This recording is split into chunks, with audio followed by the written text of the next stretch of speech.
Ẹ káàbọ̀ sórí ètò yín lónìí ojúmọ́ ayọ̀ náà ni akútún fi ríra wa. Mo kọ́ nílé bẹ́ẹ̀ ni mo kálejò múlẹ̀ káàbọ̀ sórí ètò Kristẹni Ìgbàanì. Ojú tẹ́ fi rí mi ò ní fọ́ o, etí tẹ́ fi ń gbọ́ mi ò ní di. Ilé ò ní lé yín bẹ́ẹ̀ ni ọ̀nà ò ní nà yín. Ara ò ní ní ẹnikẹ́ni nínú gbogbo wa. Agbára Ọlọ́run ọ̀gá ògo yóò mọ tì wá lẹ́yìn ní gbogbo ìgbà. Ẹ jẹ́ ká fìbà fẹ́lẹ́dùmarè ọba tó jó ṣeéṣe fún gbogbo wa láti tún ti ríra wa lọ́jọ́ òní. Kábíyèsí arúgbó ọjọ́ agbógbó tó kọjá ògbó àgbààgbà tó kọjá àgbàlagbà òòrùn mọ ní sẹ́fàyà tí aláàfin àjọbọ oníjẹ́ àánú oníbùgbé ògo mímọ́ lọ́ba tí ń gbébi mímọ́ ṣe mímọ́ jẹ mímọ́ ọba tó ní mímọ́ ọba tó dá mímọ́ ọba tó fi mímọ́ ṣaṣọ bora ọba mi òkun dẹ̀dẹ̀ tẹrùtẹrù adára tá a pẹ́tọ́ olùmọ̀ àgbà tó tayọ lọ́gbọ́n ayé ọba mi ti jẹ́ kàyéfì ọba mi ti ń jẹ́ ọ̀rọ̀ tó lóyún ara rẹ̀ tó dá ara rẹ̀ tó ṣẹ̀dá ara rẹ̀ tó bí ara rẹ̀ tó sọ̀rọ̀ rẹ̀ lórúkọ ọba mi ògbàmùgbàmù ojúrọ̀rùn rẹ̀ sùn gbámú àdìtú Ẹlẹ́dùmarè ọba tó dira rẹ̀ tẹ́nikẹ́ni ò lè tú ọba tó tú ara rẹ̀ tẹ́nikẹ́ni ò lè dì ọba mi ti ń jẹ́ kìnìún ẹ̀yà Júdà kìnìún tí ń rán kìnìún níṣẹ́ tí ń pa kìnìún lẹ́nu mọ́ kìnìún tí tẹ́rí kìnìún bá kìnìún tó ní pé kó pa Dáníẹ́lì mọ́ lọ́jọ́ sí kìnìún tí ń ṣe aláàbò lórí Dáníẹ́lì nínú ihò kìnìún kábíyèsí ọba mi jìnjìn nìkún ọba owó mọ́tì gbé ọba mi àjàmọ́jẹ̀bi mímọ́ lọ́ba tí ń gbébi mímọ́ ṣe mímọ́ ọba mi tí wọ mímọ́ tó ń gbébi mímọ́ tó dá mímọ́ tó fi mímọ́ ṣaṣọ bora okun dẹ̀dẹ̀ tẹ́rùtẹ́rù adára tí a pẹ́tọ́ olùmọ̀gbà tó tayọ lọ́gbọ́n ayé ọba mi tí jẹ́ kàyéfì àràbàdà Ẹlẹ́dùmarè ọba àrà tí ń fi àrà dára fálára rí ọba tí ń sun àrà lójoojúmọ́ ọba mi tí jẹ́ àrà tí ń gbénú àrà fọhùn àrà bí alára ọba mi tó jẹ́ ìyanu ọba mi ẹrù tí ń gbénú ẹrù dẹrù bẹlẹrù tí ń gbé ẹrù mi tí ń gba ẹrù lẹ́nu mọ́ kábíyèsí náà ni mo ṣe fẹ́lẹ́dùmarè òun ló ní gẹ́gẹ́ ti jẹ́gẹ́ onígẹ̀gẹ́ngẹ̀ òun ló ní ìrìnàtàdó onígẹ̀ta ìjẹrin alàpàjáyà arínàjùnà lọ arínúròde òde ọ̀run ọba mi òkun dẹ̀dẹ̀ tẹ́rùtẹ́rù agbẹniníjà kẹrù oboníjà ọba mi àjàmọ́jẹ̀bi ọba mi adúrótini mọ́jọ́jú tini òun náà ni òpayepáyé ọlọ́tẹ̀ adára tán olùpẹ́tọ́ olùmọ̀ àgbà tí ń darí gbogbo aláyé bẹ́ẹ̀ ni ó ní ọ̀rọ̀ gbénú ọmọ ènìyàn fọ́hùn òun náà gbénú adélébọ̀ ṣògo ọba mi tó sọ̀rọ̀ rẹ̀ di ọ̀rọ̀ tí ń gbénú ọmọdé sọ̀rọ̀ bí àgbà ọba mi tó sọ̀rọ̀ rẹ̀ di ọ̀rọ̀ tó ń gbénú àgbà sọ̀rọ̀ bí ọmọdé ọba mi ti sọ olóye di òpè tí ń sọ olópè di ọlọ́gbọ́n kábíyèsí náà ni mo ṣe lé fẹ́lẹ́dùmarè lónìí mo kí gbogbo wa lónílé lálejò lọ́kùnrin lóbìnrin lọ́mọdé lágbà mo kí yín mo ní ẹ káàbọ̀ sórí ètò yìí ètò wa Kristẹni Ìgbàanì orúkọ tèmi ọmọ yín àbúrò yín ọ̀rẹ́ yín náà ni mo pè ní Evangelist John Kẹ́hìndé Oyèwọlé tí gbogbo èèyàn mọ̀ sí ọmọ arúgbó ọjọ́ ọmọ arúgbó ọjọ́ náà ni arúgbó ọjọ́ yóò máa jẹ́ alátìlẹyìn lórí gbogbo wa pátá lónìí ojú yín ò ní rí bí o mo kí gbogbo yín pé ẹ kú iṣẹ́ àtàárọ̀ o iṣẹ́ yóò ní di ìṣẹ́mọ́ yín lọ́wọ́ ẹ ò lè nílògùn àṣedànù àṣetò ní débẹ̀ ní kẹ́ni there will be no more waste in your life in the mighty name of Jesus. Everyone that is watching me today, I want to apologize to my viewers, all the viewers that you don't understand Yoruba as much. I would really want to apologize. We will pray along with me so that we can have the English section of this program. So lónìí ètò yìí lónìí èdè tí Ẹlẹ́dùmarè fi ṣe ibi tá a bí mi sí náà ni orí ẹ̀ la fi sọ̀rọ̀ lónìí. Ó ní mo fi kí gbogbo wa pé ẹ kú iṣẹ́ òní o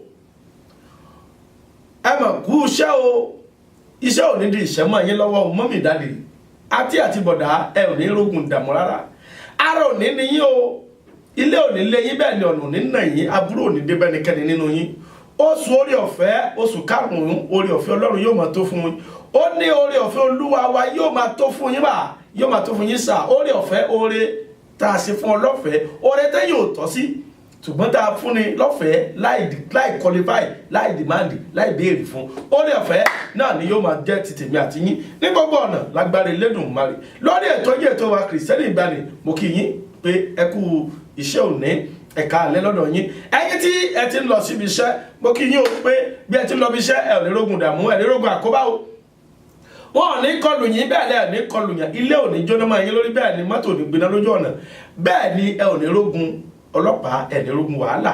Ẹ gbọ́ gbogbo apáta ohun rere náà la wá sí ìlú yìí, ohun rere náà ló mọ jẹ́ ìpè wa lórúkọ Olódùmarè. Tó lórí ètò yìí lónìí, ibi tí mo bá rìn sí lónìí ó tún fẹ́ yàtọ̀ díẹ̀ sí ti ìjẹ́jọ́. Ibi tí mo fẹ́ gbà wọlé lónìí tún fẹ́ yàtọ̀ díẹ̀ sí ti ìjẹ́jọ́.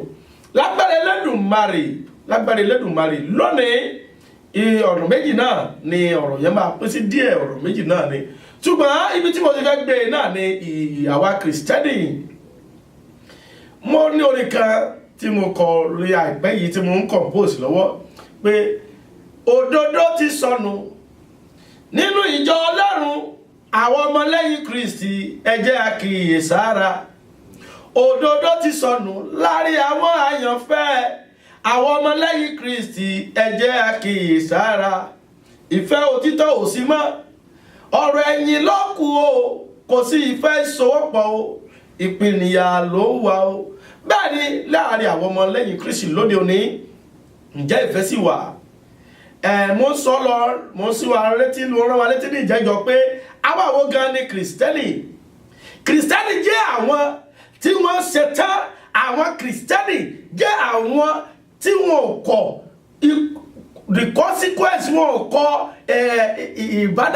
ìbájáde ohun tí ènìyàn lè fẹ́ ṣe fún wọn, ṣùgbọ́n tó jẹ́ òótọ́ ọ̀rọ̀ kódóró yánrin náà ni wọ́n sọ. Àwọn tí wọ́n wò wọ́n fín, àwọn tó wo àkọsẹ̀ wọn, wọ́n wo ìwà àti ìṣe wọn, wọ́n wo ìgbé ayé ìkọ̀kọ̀ àti gbangba, wọ́n wo fínífíní tí wọ́n sì rí pé àwọn eléyìí wọ́n gbé ìgbé ayé tó dàbí ti Kristi, àwọn eléyìí Kristi kéékèèké ni wọ́n. Ìdí nìyẹn tó fi ń pè wọ́n ní Kristẹni.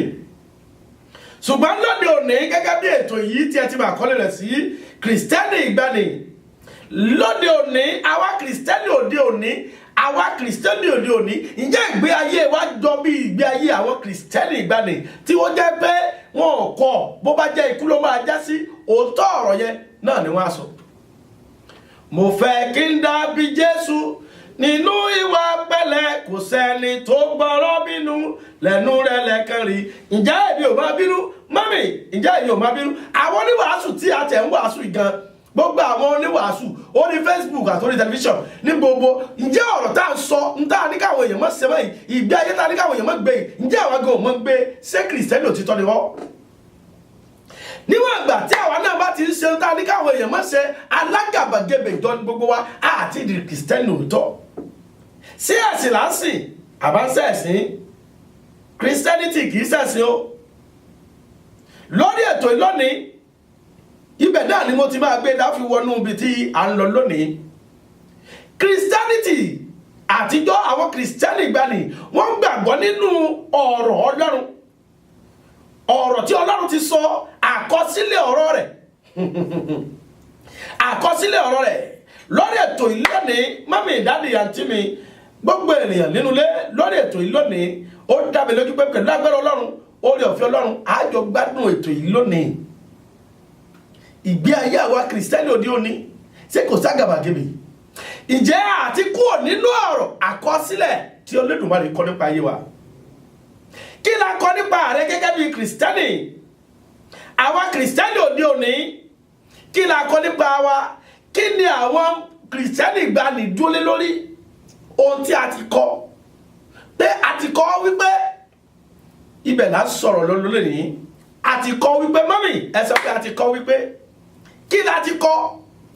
Àwa Kristẹni òde òní, ǹjẹ́ a ti rántí ohun tí a ti kọ nípa ayé wa? Ntí Ọlọ́run ti kọ, ntí ó ti wà ní àkọọ́lẹ̀, ǹjẹ́ a dúró lé, ǹjẹ́ a tẹ̀lé, ǹjẹ́ a pamọ́? Mò ń bọ̀, mi ò tí ì dé. Tá a bá dé padà lórí ètò yìí Kristẹni ìgbàanì, a ó wọnú rẹ̀ lẹ́kùnrẹ́rẹ́. Kristẹni ìgbàanì náà ni ètò yìí. Orúkọ tèmi lẹ́ẹ̀kan sí Evangelist John Kẹ́hìndé Oyèwọlé, ọmọ arúgbọ́jọ́. Ẹ jẹ́ dókè lọ́nà tí n bá padà dé, àwa wọlé ní pẹrẹwu.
ṣàkóso ọkàn rẹ̀ kò ní lè gba àgbélébù débi ògo kó tó dẹni àfọkàntán àóyẹ ọ̀hún ìrúbọ ló jẹ́ òkú ní pẹ́ tán olùgbàlà náà gbé tiẹ̀ rí o kó tó gbàdé ògo ojú bọ̀rọ̀ kọ́ ọ̀nà àgbélébù jásí kòtò jásí gègèlè ó ti ń gbẹ́ o kó má gbàdúrà má ṣiyèméjì kó má bá a ṣe lásán má jowú ògbólógbò láì dáa kó má bá a jìyà lọ sí àpótí òfò gbẹ́gbẹ́ tẹ̀lé olùgbàlà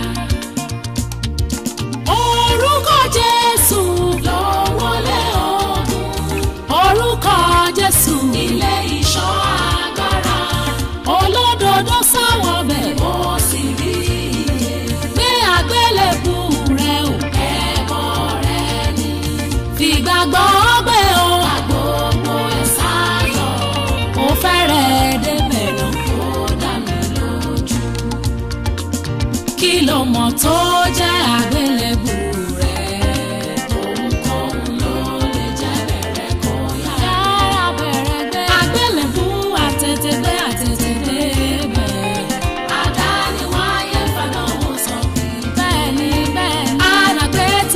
kan tó mi jẹ́ kó ibi mọ́ ọmọ Ísírẹ́lì gbé tí wọ́n pẹ̀lẹ́ kọ̀ọ̀kan ìdẹ̀lẹ̀ kan tó débẹ̀ lùtù bá gbélébù pẹ̀lú kòrò ara ẹ̀ gbọ́ ọkùn tó gbé tán ó lárí tọ́pọ̀ ó ga kẹ̀kẹ́ ìrọ̀rùn tù láti bí Jésù Olúwa wa o orí bá ti mọ́ ló ṣe fọ́ lórí bẹ́ẹ̀ ni sẹ́ ológo ńlá ìrúbọ kẹ̀kẹ́ ṣọ́wọ́ wò wá ní. tó bá fún ẹ ṣáájú ó lè má mọ̀ ọ́ lò.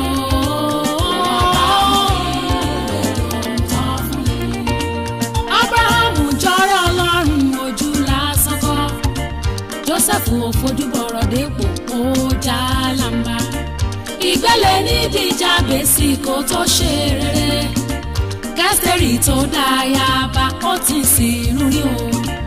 Máa retí ẹni tí ó ràn ọ́ tó bá ń gbé lọ́wọ́ àgbélébù àdágbé àjọsọ jújù láyé wa kọ́lọ́run tó pè mọ́lẹ̀ ọ̀nà àgbélébù agíjù ẹ̀rù ni tó bá ń múramúramù máa wẹ̀yìn o kò sẹ́ni tí ò ní gbé àfàlàyé lógo gbé pẹ̀lú ìgboyà wà á tó débẹ̀ amúnipàdé pàdé pàdé amúnipàdé áńgẹ́lì abániṣe.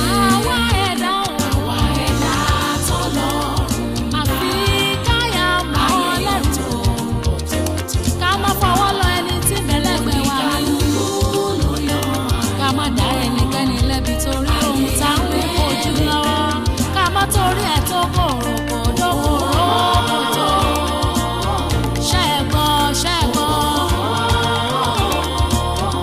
Ojúṣàájú ò sí bẹ́ẹ̀ dandan ní ká gbé ẹ̀dá tó wá sílẹ̀ ìyẹn àwa ẹ̀dá ta tó lè yọ àwòsùn a ó gbé dandan ní ká tó lè yọ ká tó lè yọ.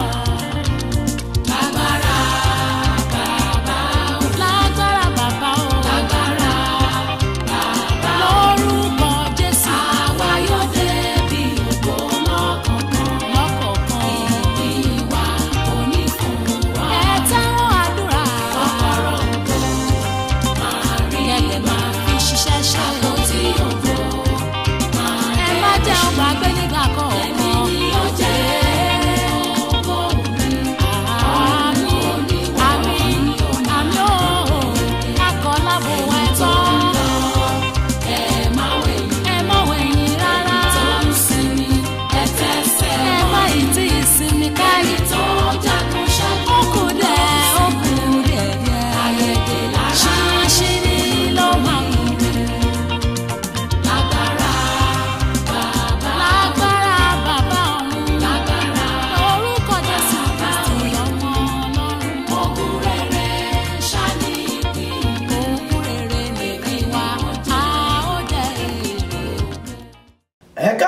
padà sórí ètò yín ètò wa Kristẹni Ìgbàanì. Bí mo ti sọ lẹ́kan pé tí n bá padà dé sórí ètò yìí láti ibi ìpolówó wa pé àwa wọlé pẹ̀rẹ̀wò lálàyé mọ́mí dádì yóò nílò kẹ́ gbé bíbélì yín káàjọ sí bíbélì wa káàjọ wọnú ọ̀rọ̀ káàjọ sọ̀rọ̀ káàtẹ̀jọ wò ó ǹjẹ́ bó tiẹ̀ dúró tòótọ́ gẹ́gẹ́ bí kìrìsìtẹ́nì.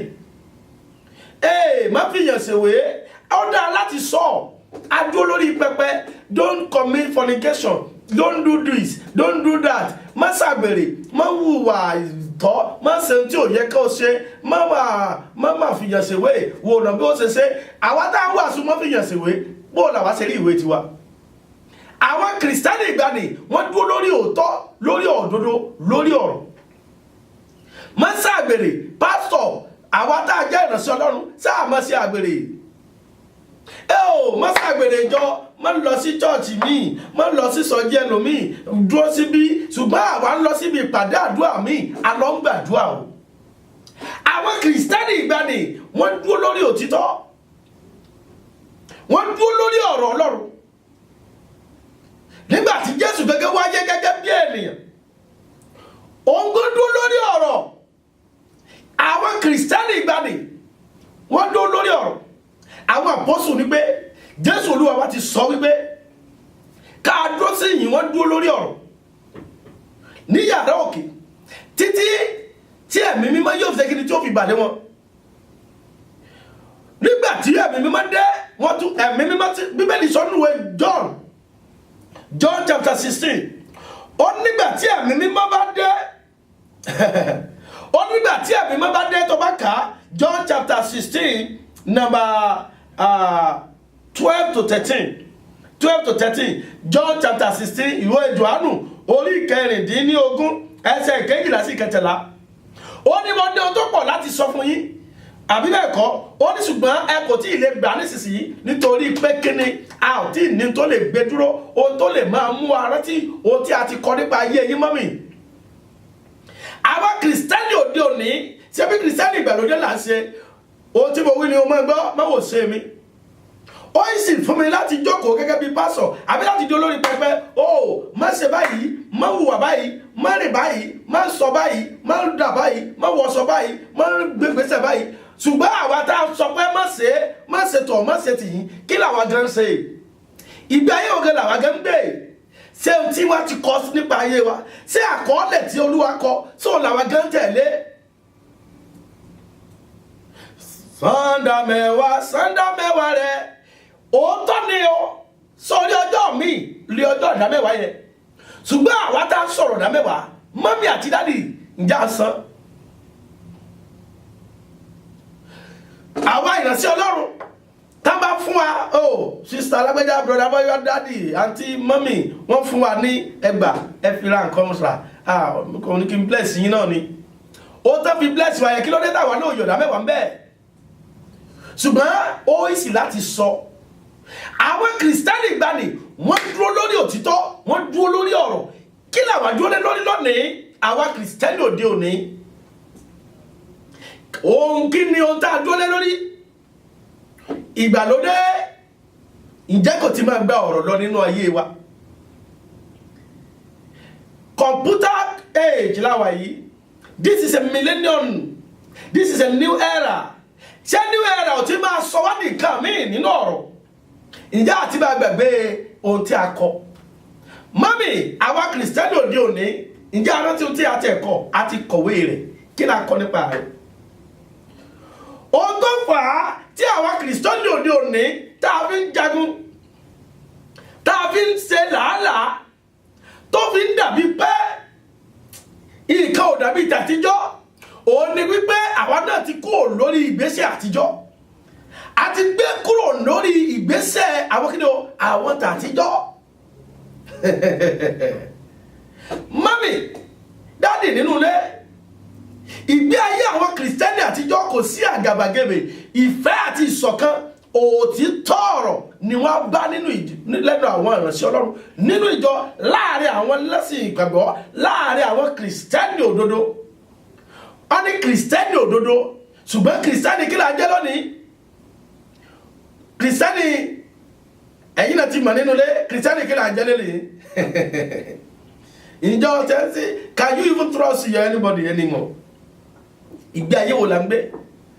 It is good, it is easy for us to preach like angel, preach like a lè wàásù bí áńgẹ́lì, a lè wàásù bí holy. Ṣùgbọ́n àwa tá ń wàásù yìí gbogbo wa ká dúró nínú òtítọ́ àti òdodo, ìyípadà máa dé bá ayé. Ṣùgbọ́n ìjẹ́ àwọn agẹ́ ń gbé ìgbé ayé ọ̀rọ̀ tá ń sọ gan, ìwà tá ń wù gan ìjọ bá ọ̀rọ̀ tá ń sọ mu. Kí la ti kọ́ nígbàtí Jésù wá sáyé?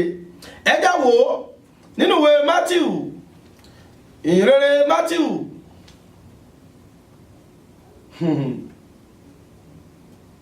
ìhìnrere Matthew orí kẹrin, Matthew chapter 4, ìhìnrere Matthew orí kẹrin, Matthew chapter 4. Bíbélì wípé a sì darí Jésù lọ sí ijù láti dán wò láti ọwọ́ Sátánì. Then Jesus was led by the Spirit into the wilderness to be tempted by the devil. A darí Jésù lọ sí ijù láti dán wò láti ọwọ́ Sátánì. Kí ni tí àwa Kìrìsìtẹ́nì òde òní kí la sọnù tá a lò mọ́ tá a ní mọ́?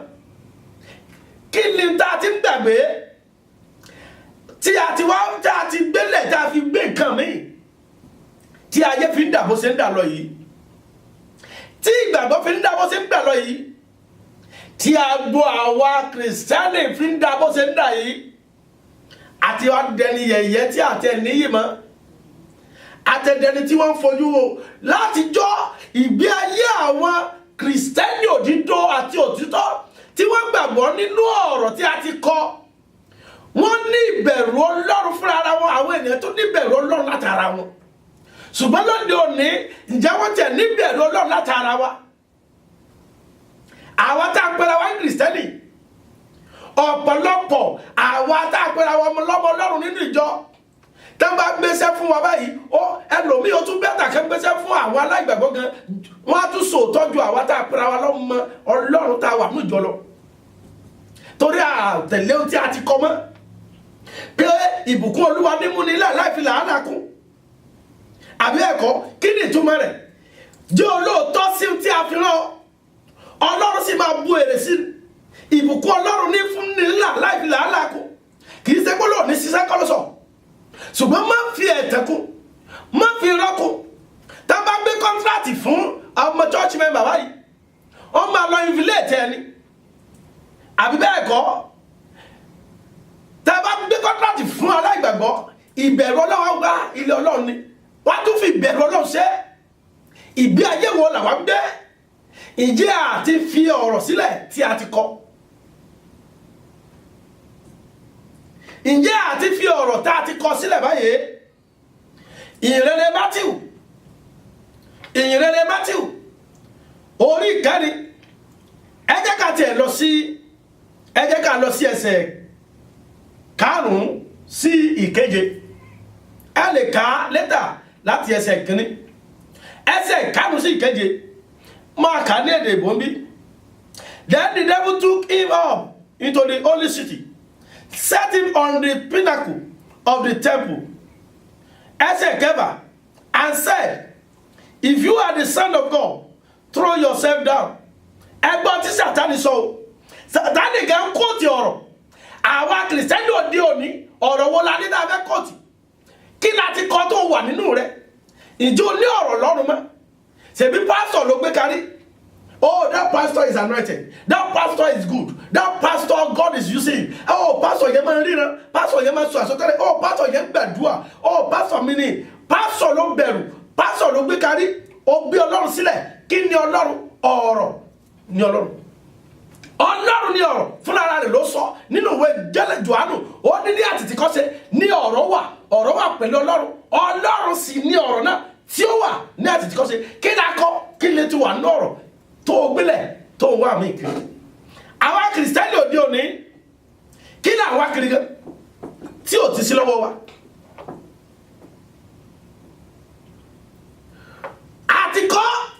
Sátánì fúnra rẹ̀ tún sọ pé àṣà àti kọ́ wípé ó dá sọ̀rọ̀ lé lónìí ó náà ni mo pè ní àti kọ́ wípé ibo làwa kìrìsìtẹ́nì òde òní gbé sí.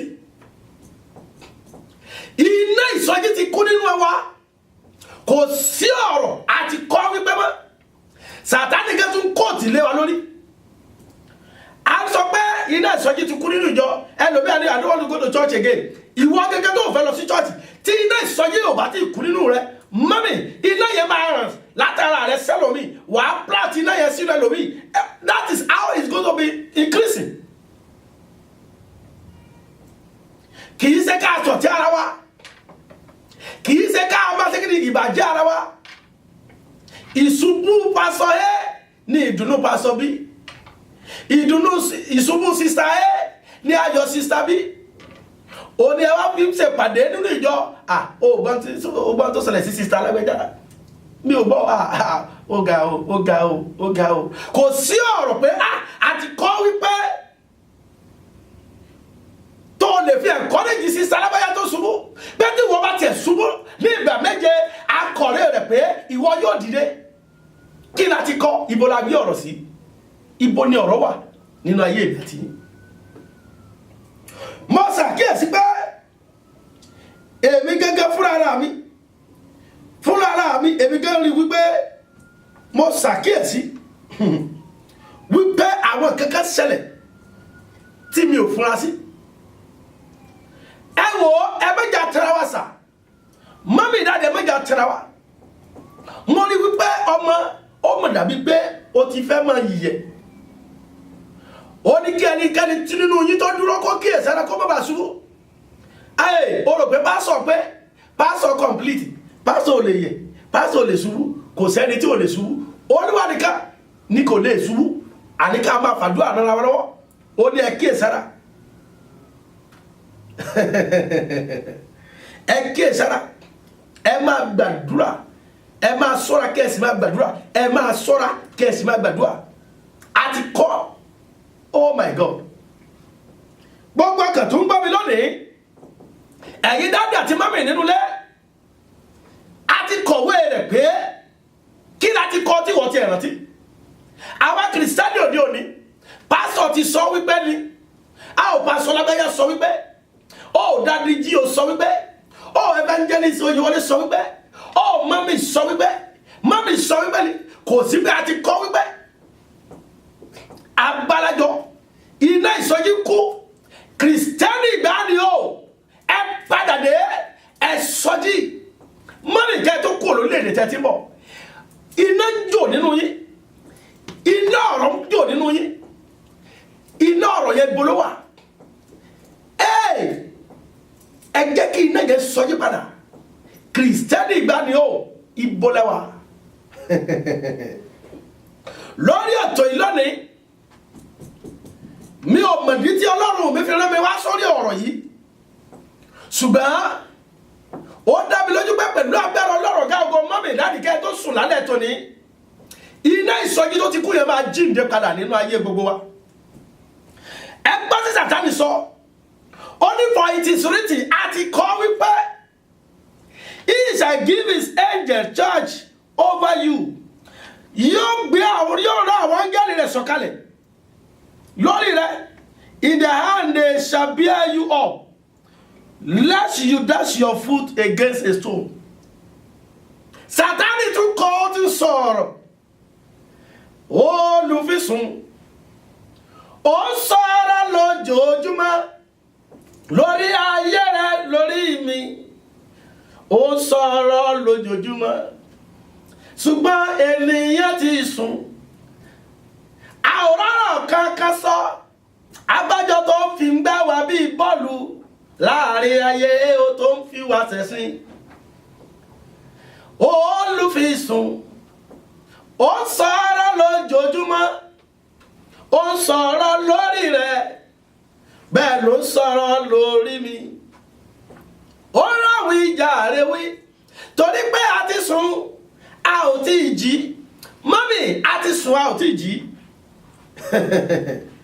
Mọ́mì ìjà àti sùn báyìí, ó lè fi sùn, òun gẹ́gẹ́ sọ̀rọ̀ pé a ti kọ́ wípé tí Sátánì bá fẹ́ rojú àròjàre lórí ìmí àti ẹ a ti kọ́ wípé náà ni kí ló dé tí àdúrà wa òde òní ò gbà bí ìtàtijọ́ kì í ṣe pé àdúrà ò gbà kì í ṣe pé Ọlọ́run ò ṣiṣẹ́ yẹn nu Sátánì ó ti kó counterfeit wá ó fi ń tàn wá gbọ́ àwa tá a tún lè gbàdúrà tá a lè gbà tá a tún gbìyànjú díẹ̀díẹ̀ ó sì rí mi kankan rí mú mọ́ wa ó sọ fún Olúwa pé ẹni tó ń gbàdúrà tó ló fẹ́ ṣe lè fún àmà ti kọ̀wé rẹ̀ pé ẹnikẹ́ni tí yóò ẹ̀sẹ̀ dá báyìí bàbá àbí bẹ́ẹ̀ kọ́ Olúwa kò sì ní tako ọ̀rọ̀ rẹ̀ olùfisùn ní Sátánì àwa kìrìsìtánì òde òní o ẹjẹ́ ají àti sùn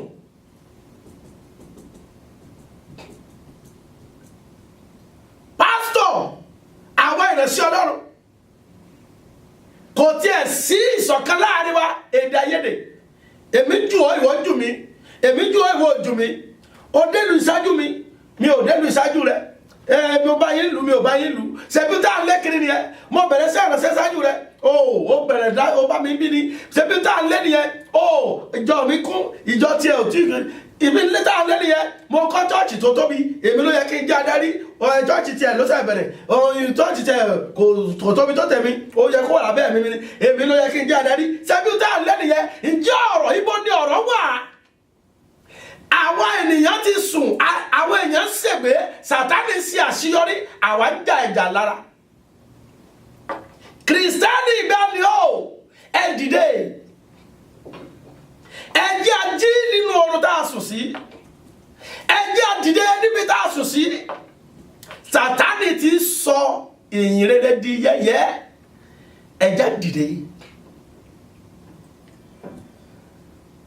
àti kan ló bá mi sọ̀rọ̀ láìpẹ́ yìí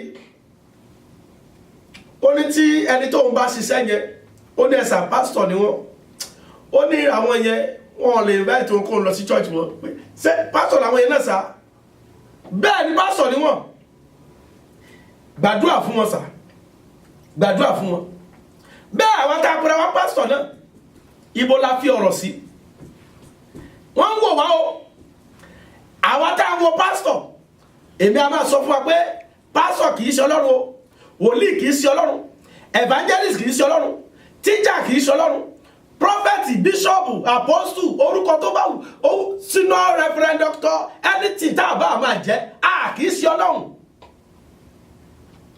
kìrìsìtẹ́nì ìgbàanì o ibo la fi ọ̀rọ̀ sí Sátánì kóòtù ọ̀rọ̀ fún Jésù ó ní àti kọ̀wé rẹ̀ nínú ẹsẹ̀ kẹrin ní orí kẹrin ẹsẹ̀ kẹfà.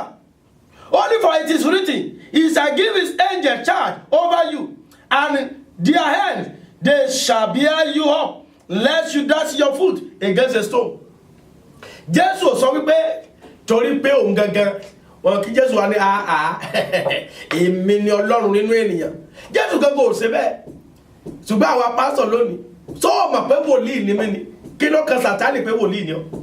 So but dickness ni mi kí ló kan Sátánì I am choir master kò kàn òun gan ni olórí choir master òde ọ̀run tẹ́lẹ̀ so gbogbo yẹn story ni Jésù wípé kí ni Jésù sọ ẹsẹ̀ ìkeje Jesus said it is written àti kọ̀wé rẹ̀ mami àti kọ̀wé rẹ̀ òun náà la sọ̀rọ̀ lé lónìí àti kọ ìwé rẹ̀ kí la ti kọ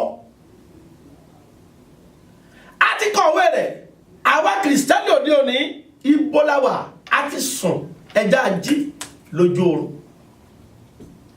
àti kọ̀wé rẹ̀ àmọ́tí ń ta àti ẹ̀kọ́ mọ́ kò jẹ́ káwa náà mọ ìgbé ayé tó tọ́ tó yẹ ká gbé òun náà ni ò jẹ́ kí ẹ̀mí mímọ́ ráàyè dúró torí tó máa gbé ẹ̀mí mímọ́ dúró gan ní ọ̀rọ̀ sí ní Ọlọ́run ibo la wà ibo la dúró sí ẹjẹ́ ń dókè lọ́hùn tí n bá padà dé àtẹ̀síwájú. Discover the uniqueness in the entertainment industry. African Broadcasting Network, ABN, is now the pace setter in the industry. Do you want to advertise your product and services? Count on us. We will do it much more than your expectations. African Broadcasting Network, ABN, will deliver quick and prompt services. Our quality and clarity stands us out when it comes to delivering quality broadcasting. Our staffs are hardworking and versatile in the specific field of office. Our environment is so conducive and we are open to all. We also give advice course on how to run your business profitably. African Broadcasting Network is situated at 9894 Eastern Street, Suite 875, Houston, Texas 77036. Contact phone 281-652-8396 and 832-490-8203. website www.abntvnetwork.com. ABN, celebrating Africans' rich cultural heritage.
padà sórí ètò yín ètò wa Kristẹni Ìgbàanì orúkọ èmi ọmọ yín àbúrò yín ọ̀rẹ́ yín náà ni Evangelist John Kẹ́hìndé Oyèwọlé ọmọ arúgbó ọjọ́ ó tá sọ̀rọ̀ lé lórí lálẹ́ ètò ní náà ni mo pe àkọlé rẹ̀ ní àti kọ̀wé rẹ̀ wípé àwa Kristẹni òde òní ǹjẹ́ ọ̀rọ̀ tí ẹ̀ ń bẹ nínú wa mọ́ kí la ti kọ́ tá a gbé pamọ́ sínú wa ibo la fi ọ̀rọ̀ sí a ti kọ̀wé rẹ̀ kí ló dé tí Sátánì ń jáde wa èéṣe tí Sátánì ṣàṣeyọrí nínú agbo ìgbàgbọ́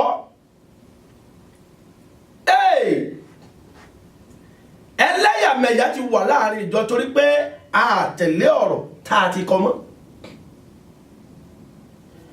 Jésù sọ ó pa òwe kan Jésù pa òwe kan ó ní ó gbé àwọn alágbàṣe kan láàárọ̀ ó di ọwọ́ ọ̀sán ó tún gba àwọn kan ńgbọ́ di ọwọ́ rẹ̀ ló tún ṣe kí ni ó tún gba àwọn kan. Ìgbà tá a máa pe olúkálùkù sẹ́nu sẹ́ yàtọ̀ síra wọn ṣùgbọ́n yẹ kí gbogbo òye kan yé gbogbo wa nínú tí Jésù pa lọ́wọ́ ń bẹ̀ yẹ pé ẹnìkan ṣoṣo là ń ṣiṣẹ́ fún ìdí kan ṣoṣo, èrè kan ṣoṣo báyìí náà lájẹ máa gbà. Jésù wa pòwe yẹ pé nígbà tí alẹ́lẹ́ tí ẹni tó ní ọgbà tó ní oko tó ń san ìdíyelé iye kan náà ló fún gbogbo wọn. Èéṣe ibo la fi ọ̀rọ̀ sí àti kọ́ wípé ìbò ló wà abájọ tí ò sí ìṣọ̀kan torí ààrẹ tí ó tá àti kọ́. Àwọn kìrìsìtẹ́nì ìgbàanì ìdí tí ìyìnrere fi gbilẹ̀ tó fi ń gbòòrò òun ni pé wọ́n wà lórí ọ̀rọ̀, wọ́n dúró lórí ọ̀rọ̀, wọ́n sì rìn nínú ọ̀rọ̀, wọ́n sì gbé ìgbé ayé tí ọ̀rọ̀ sọ. Wọ́n ń gbé nínú àtikọ́ ohun tí a ti kọ́, òun ni wọ́n ń tẹ̀lé ohun tí a ti kọ́ tí ẹ̀mí mímọ́ rán wọn létí. Ẹgbọ́n tí Jòhánù yẹn sọ John chapter 16 number 13. John chapter 16 number 13. However, when he, the Spirit of truth, which is the Holy Spirit, when he, the Spirit of truth, has come, he will guide you into all truth. For he will not speak of his own authority, but whatever he heard, he will speak. And he will tell you things to come. He will remind us. He will remind us things. Hello. Yóò máa náwó létí ń tá ti kọ́. Nígbà tí ò sí ọ̀rọ̀. Ìgbé ayé wọn là ń gbé àwa Kìrìsìtẹ́nì òde òní. Àwọn Kìrìsìtẹ́nì ìgbàanì. Ìfẹ́ ìṣọ̀kan àti ọ̀rọ̀ tí a ti kọ òwe rẹ̀, ọ̀rọ̀ tá a ti sọ wípé a ti kọ wípé tí Jésù Olúwa gẹ́gẹ́ tó fi ṣẹ́gun Sátánì nínú ayé. When Jesus came, nígbà tí Jésù fúnra rẹ̀ wáyé, Bíbélì pé adarí rẹ̀ nípasẹ̀ ẹ̀mí lọ sí inú aginjù láti dán wò látọwọ́ Sátánì. Ẹ má gbàgbé pé a ti kọ wípé nínú ayé a ó rí ìpọ́njú. Kí ni ìpọ́njú tí Jésù sọ? Jésù sọ pé nínú ayé ẹ rí àwọn àtakò. Mo sọ̀rọ̀ kan lórí Facebook program tí mo máa ń ṣe, wákàtí mi tí mo máa ń ṣe lórí Facebook. Okay, bí a nu service ni mo rẹ̀ ti sọ. Mo sọ̀rọ̀ yẹn nu service on Facebook, either of the two. Mo ní ayé dàbí pápá ìṣeré méjì tí àwọn olóṣèlú méjì wà ńbẹ̀. Pápá ìṣeré tó ó dàbí orí pápá tí àwọn olóṣèlú méjì tí ó ṣe kí ni o tó wà ńbẹ̀. Fún àpẹẹrẹ ẹjá lo àwọn Democrat àti what do you call the other party in America here? Olóṣèlú méjì tàbádẹ̀ tún wò ní orílẹ̀-èdè Nàìjíríà ní APC àti PDP. Pápá tí àwọn olóṣèlú méjì wà, àwọn kan PDP, àwọn kan APC.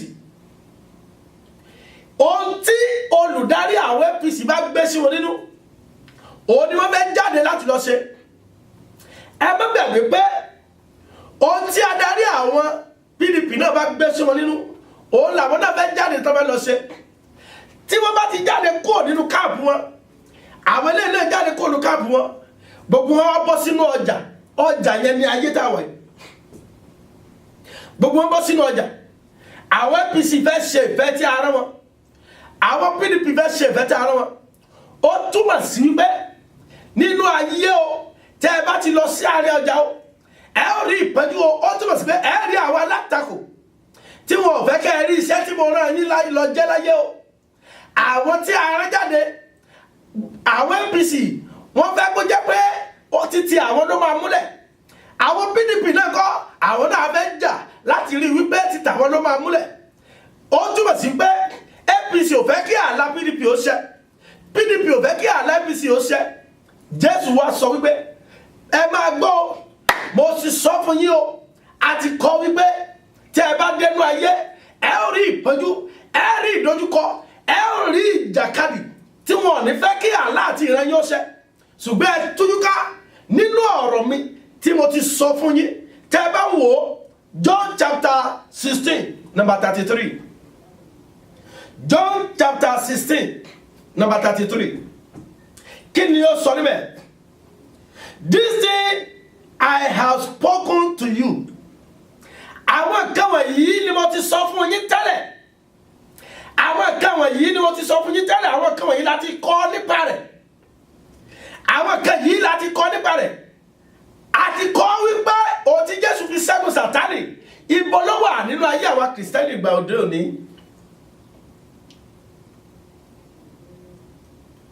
Ìfẹ́ bí èjì òwúrọ̀ látàgbà láyé lódùmarè ló ti ṣẹ̀ wá. Ìfẹ́ tó tòrò mínímíní. Àbí bẹ́ẹ̀ kọ́, olórin sísá mi ò rántí orúkọ wọn. Sọlá Allyson, God bless you. Sọlá Allyson. Ǹjẹ́ fẹ́ràn ọmọ ẹnì kejì rẹ̀ àti kọ́ wípé ẹ fẹ́ràn ọ̀tá yín? Abẹ́ ti gbàgbé ni bó wà nínú Bíbélì. Love your enemy. Love your enemy. Fẹ́ràn àwọn ọ̀tá yín. Ẹ ti gbàgbé pé ó ní ẹ máa ṣọ́ra kẹ́sì máa gbàdúrà.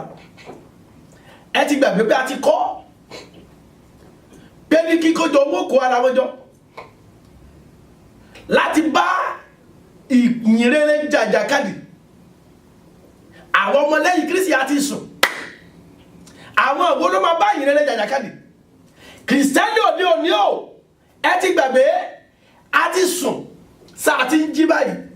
Àti kọ́ personal lifestyle wa gan nígbà tí ẹ ti ń lo ọ̀rọ̀ tá a ti kọ́. Tẹ́lẹ̀ omi ìbálàlà Sam láì ni wọ́n sọ pé kí sista alágbájá máa kà. Sáàmù tán ní kí sista alágbájá kà. Ó lè ṣiṣẹ́ fún lẹ́yìn sista alágbájá. So mọ̀ bí ó máa ṣiṣẹ́ fún ìwọ. Iṣẹ́ báyìí ni wọ́n ṣe. Iṣẹ́ báyìí ni dáàdì yẹn ṣe fún àlá báyìí tí sista alágbájá lá. Iṣẹ́ yẹn náà máa ṣe fún àlá yìí. Iṣẹ́ tó ṣe fún àlá alágbájá ó fẹ́ ṣe fún àlá ó fẹ́ ṣe iṣẹ́ tó ṣe fún sista B ó fẹ́ ṣe fún sista A. Ohun tó rọ̀ mọ́ ìṣẹ̀dá A ó lè yàtọ̀ sí ti B. Tó o bá lálàkàdà tó o jí látọjú oorun o ti wá lọ sí lọ́rọ̀ àti kọ́ ọ̀wé rẹ̀ wípé búburú kan kì yóò ṣubú lù mí bẹ́ẹ̀ ni àrùnkárùn kì yóò sọ ààrẹ tí ọ̀rọ̀ mọ́ òun náà ló jẹ́ ká máa hùwàkíwà ń ta. Ìgbé ayé wo làwọn Kìrìsìtẹ́nì òde òní ń gbé? Ibo ni ọ̀rọ̀ wà? Àti kọ́ pé Sátánì ti ń rí àwíjàre, Sátánì ti ń rí ẹjọ́ rò. Àwọn ogun ò ní ọ̀rọ̀ tá a lè fi dìde láti dojúkọ Sátánì. Dáàdì àti mọ́mì mi nílé ọmọ yín ni mo jẹ́, ọmọ yín pátápátá ni mo jẹ́. Ṣùgbọ́n ẹni a bá fi ọ̀rọ̀ rán náà ní jẹ ohun tá a fi rán mi lálẹ́ yìí náà ni. Àti kọ́ níbo la fi sí. Ẹlẹ́yàmẹ̀yà mo jù ọ́, mo délùú ìṣáájú ọ́, ó jù mí mi ò jù ọ́. Èmi lọ̀gá ìwọ lọ́mọṣẹ́. Àbẹ́ fi ìfẹ́ sowọ́sowọ́pọ̀ mọ́. A ti gbé ọ̀rọ̀ pàtì. Bẹ́ẹ̀ ọ̀pọ̀lọpọ̀ àwa gan. Pásítọ̀ ló ti sọ pé, dáàbì sọ pé, G.O. sọ pé, Bíṣọ̀pù sọ pé, Prọfẹ̀tì sọ pé, Evangelist sọ pé, ohun tá a dúró lẹ́nu yẹn kì í ṣe tí a ti kọ̀wé rẹ̀ pé. A lot of us even place our men of God. We place them so higher than even God. We honor human beings than the creator who created those human beings. Àgbé ènìyàn ga jù Ọlọ́run lọ. A ti gbàgbé pé asá àti kọ̀wé rẹ̀ pé ọlọ́run owú lọ́lọ́run wa iná ajó nínú sùn ní pẹ̀lú ọlọ́run a máa jó àti kọ̀wé rẹ̀ pé ìwọ kò ní gbọ́dọ̀ ní ọlọ́run mìíràn yàtọ̀ sí kíní o ní ọjọ́ tó o bá ti gbé pásítọ̀ rẹ sí ọkàn ju ọlọ́run lọ o ti lọ òòṣà nìyẹn o ìwọ kò lọ́dọ̀ foríbalẹ̀ fún òòṣà mìíràn ẹlòmíà ní à mi ò bọ òòṣà o ti ń bọ òrìṣà ọjọ́ tó ti bẹ̀rẹ̀ sí ní bọ pásítọ̀ rẹ tó ti bẹ̀rẹ̀ sí bọ evangelist tó ti bẹ̀rẹ̀ sí ní bọ dáàdì yẹn tó ti bẹ̀rẹ̀ sí bọ mọ́mì yẹn tó ti gbé wọn sí àyè ọlọ́run àtijọ́ náà ló ti bọ òrìṣà ó ti di bọ òòṣà láǹsìn àsìn ọlọ́mọ ìdí nìyẹn tá a fi rántí pé ọ̀rọ̀ wà tó yẹ ká máa tẹ̀lé àti kọ́ mọ́mì lálẹ́ yìí ẹ má bàa bínú sí mi ọmọ yín mo jẹ́ o dáàdì lálẹ́ yìí ẹ má bàa bínú sí mi ọmọ yín mo jẹ́ ìbí tí n bá ti ṣe tí ò tọ́ ẹ pè mí ẹ bá mi wí ṣùgbọ́n ọ̀rọ̀ ní eléyìí o n ta fi rẹ́mi náà ni mò ń jẹ́ o a ti kọ̀wé rẹ̀ ibo la bá ọ̀rọ̀ ayé wa dé pásọ̀ kọ mọ́mì ti kọ mọ́mì sọ pé dáàdì sọ pé mọ́mì sọ pé kìí ṣe pé a ti kọ̀wé rẹ̀ pé ìgbé ayé wo là ń gbé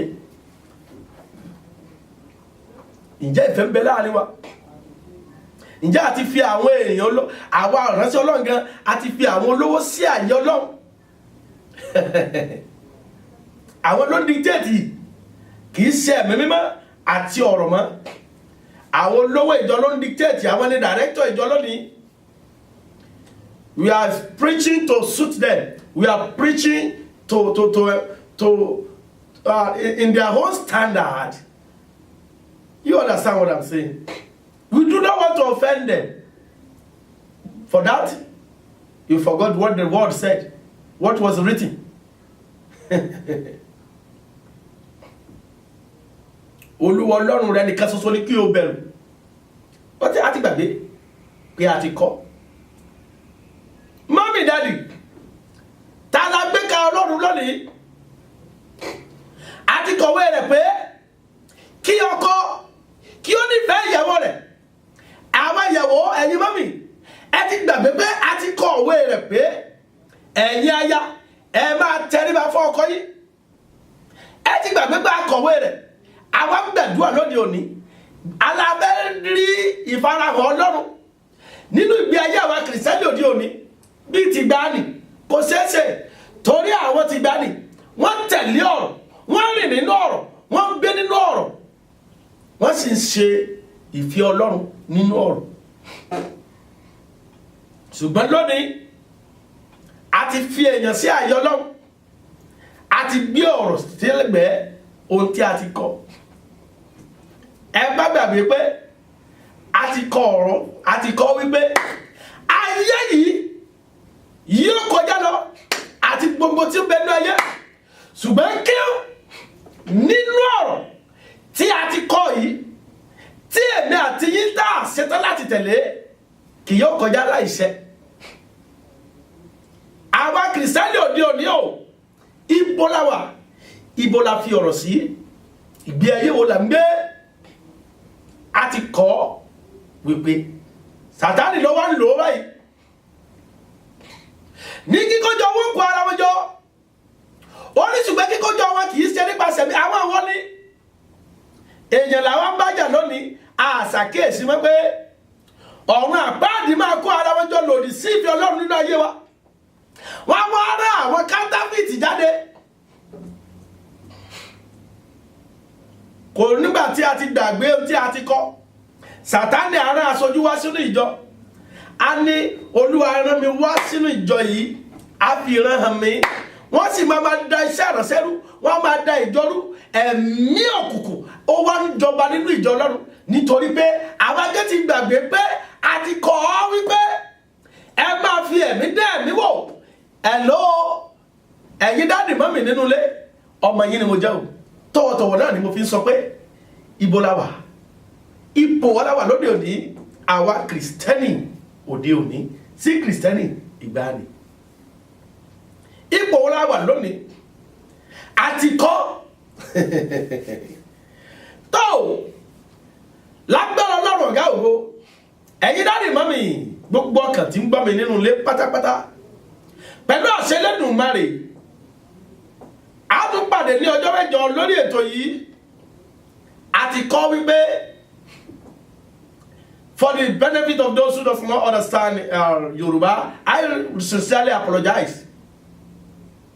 And I pray that God will bless us the more so that we can have the English version of this program. Àtikọ́ wípé a tẹ̀síwájú nínú rẹ̀ ní ọjọ́ mẹ́jọ lágbára Elédùmarè ṣùgbọ́n kí a tó máa lọ mọ́mì ó ti fẹ́ sùn lálẹ́ yìí dáàdì mọ́mì a ti fẹ́ sùn kí la kọ́ kí la tẹ̀ kọ́ gan tẹ́lọ̀ mi bá fẹ́ sùn bẹ́ẹ̀ rú ń bà á pé tó bá sùn sóun máa jí kí la ti kọ́ nípa rẹ̀ ó ní èrò Ọlọ́run sí ọ èrò rere kì í ṣe búburú o